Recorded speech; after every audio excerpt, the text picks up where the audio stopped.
This is a run through of the personal health review on Mango's audit app. So if you select audit, and we'll select that. Now the personal health review is something that your employees should do before they return to work. So we'll select that. In the title we'll just put the name. You can define what that's going to be. Select the region that they're going to be working in, the branch and the department. That just allows us to do some traceability later on. And the reviewer will be the employee themselves, and we can hit save. That will then load the form.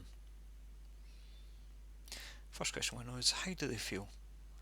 If they're feeling unwell in any way, they should complete section 2. In this case they don't feel unwell, so they'll complete section 1.